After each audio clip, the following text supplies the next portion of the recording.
Hello, and welcome to Andrew Broussard Watercolors. Sorry that I'm a little froggy on that introduction. Today, we're going to continue exploring the monotype. So monotype is a one-type printing deal. I have some of the Akua Intaglio ink.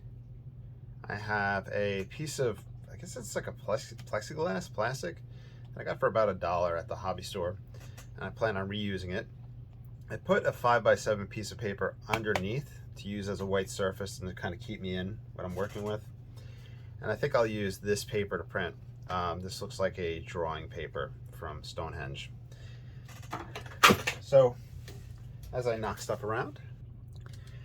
So with my last experiment with this, I felt like I overdid the ink.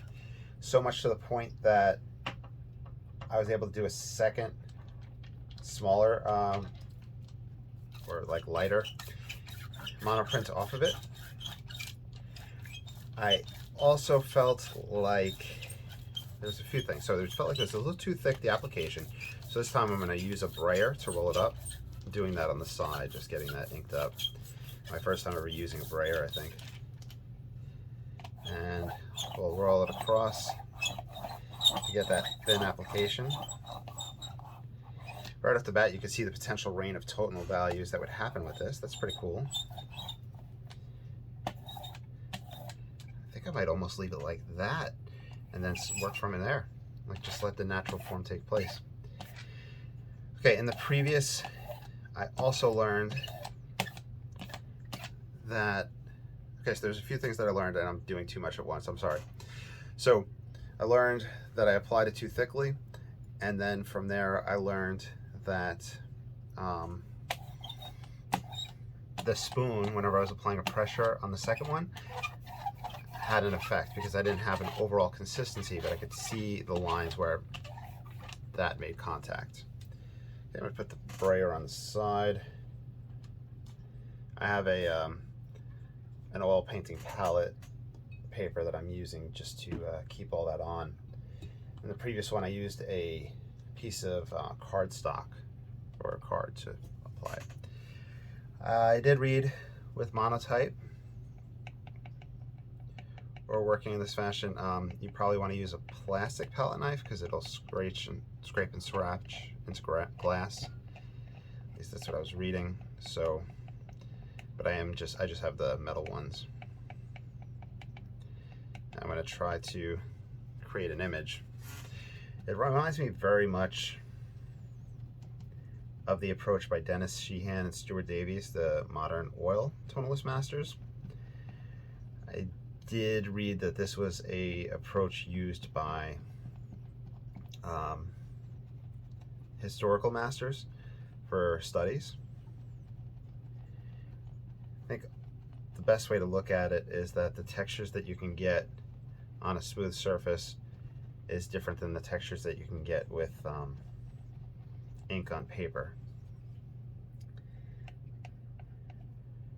It's probably very similar to the textures you can get with oil on a very smooth, sanded, smooth gesso board. So I have no image in mind, but I'm using the paper towel and the palette knife to create an image.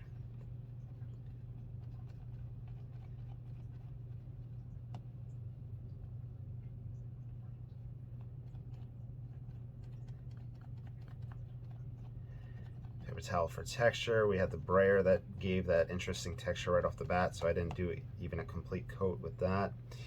Palette knife for texture, and we have our cotton as well. You can see how that lifts. The Q-tip, or in Europe I think they call them cotton buds.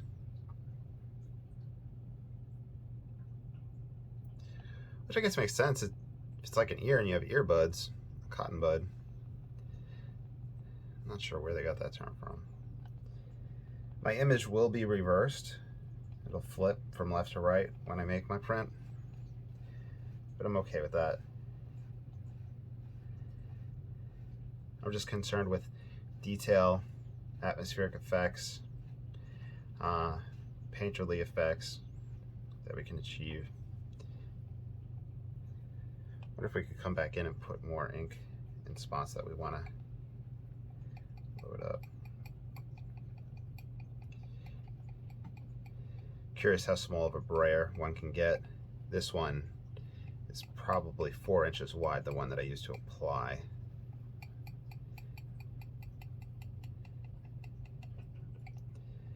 And of course, if you like these experiments, if you like this channel, I have the Patreon and other links down below where you can donate.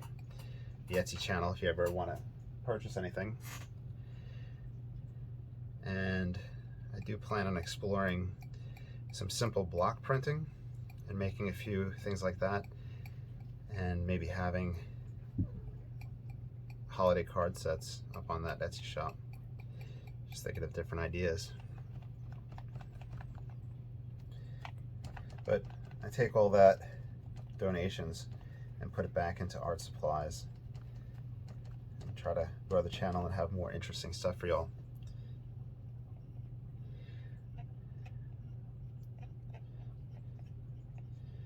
In the previous, I used the edge of a card to scrape. Oh no, I used the glass dip pen to scrape in the previous. Let's see if I could come back in the brayer and selectively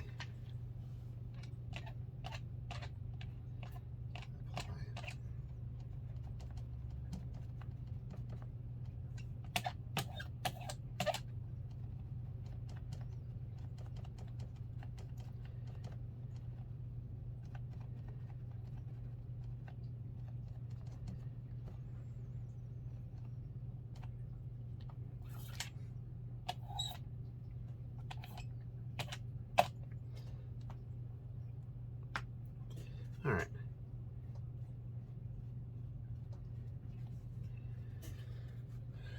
So now that that's in process, I'm going to get my water starting to soak. I'm not sure if with this method I need wet paper like the dry point etching to open up the fibers, but I'm going to try it, and we could try dry paper down the line. If you have any experience with this, I'm curious what you all use. I'm going to clean up the edges.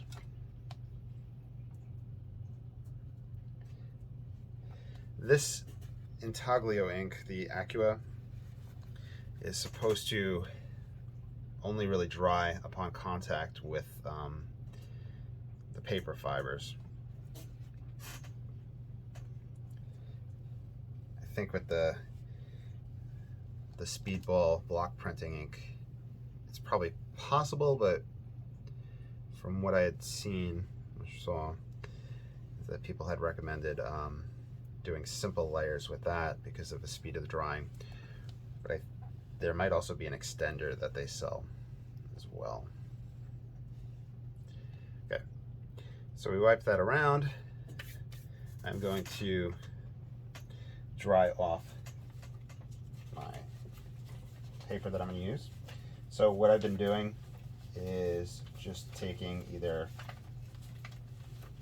copy paper or paper torn out of a book, an old book that's no longer relevant,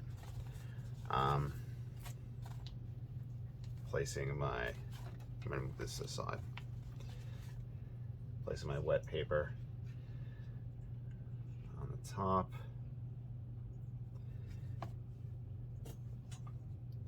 placing more sheets on the bottom,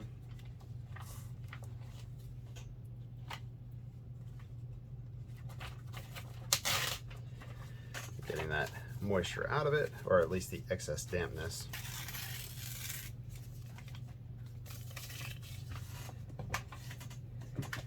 Hopefully that should be enough. Nope. Flip it over. So I don't know if I mentioned, I believe the point of this is to open up the fibers, but I'm not sure if it's necessary for monotype printing. Okay, I have some ink on that side from my hand, so I'm going to use this bottom side. I'll place it nice and neatly on top.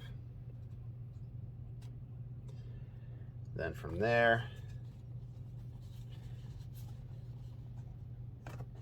use this hard piece on top.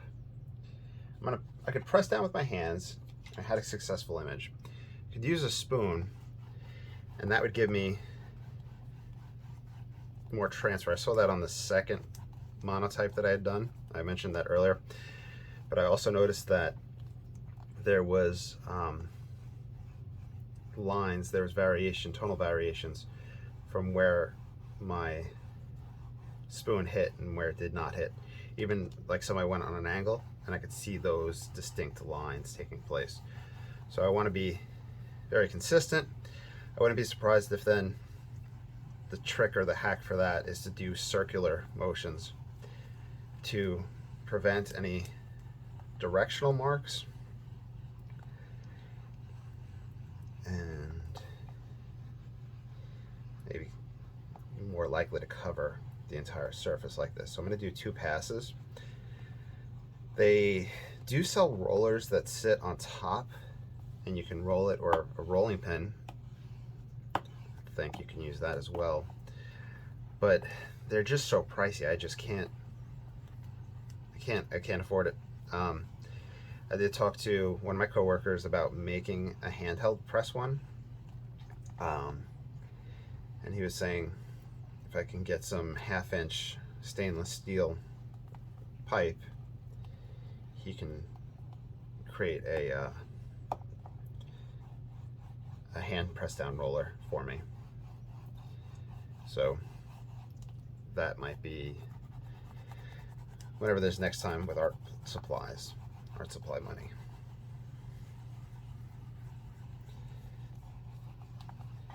I think at this point it had to have been pretty covered. We'll see if there's anything missing. So I pull off this. I'm going to move this off to the side. Then I'm going to pull my print and we'll see how it goes. Okay, so pretty much everything was taken up. Ooh, okay, I'm going to move this off to the side for y'all to see our results. A lot more pleasing than the first results that I had the other day. We could see a lot of the textural marks that took place, and it does seem to be a tonal variety where we have very dark spots. I used toned paper for this, but the lightest lights, we have our mid-tones happening in the sky, and we have dark here. So maybe 1, 2, 3, 4 tones, 4 or 5 tones with just a simple application. Let me grab the other experiments so you can see them side by side with the first initial pressing the other day. All right, so here is my very first just kind of proof of concept, just putting ink on it and seeing what happens. So that was the first monotype attempt, and we saw the textures can happen. This was slightly more detailed using paper towel, other texture devices, but that was the heavy application of ink, and we started getting large blotting effect.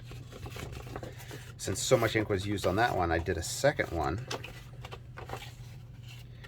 and you can see, hopefully, just the kind of line striations. If you look all the way up here and come down, that's from the spoon, me just going like that. Here's the angled marks where I could see where I took my spoon and just went on an angle. Now next to all that, here is our newest creation, which has no marks from the printing, though I think that the spoon effect selectively can be used to represent maybe late rays of light. We see a lot more happening and a lot more progress, I think, personally. So I am very excited with this. I'm very pleased with our results. And since I have so much ink out, I'll probably do another one after this. So I hope you enjoyed. Please like, subscribe, follow. and I'll be back with just a whole bunch of different types of art. Y'all take care and have a great day.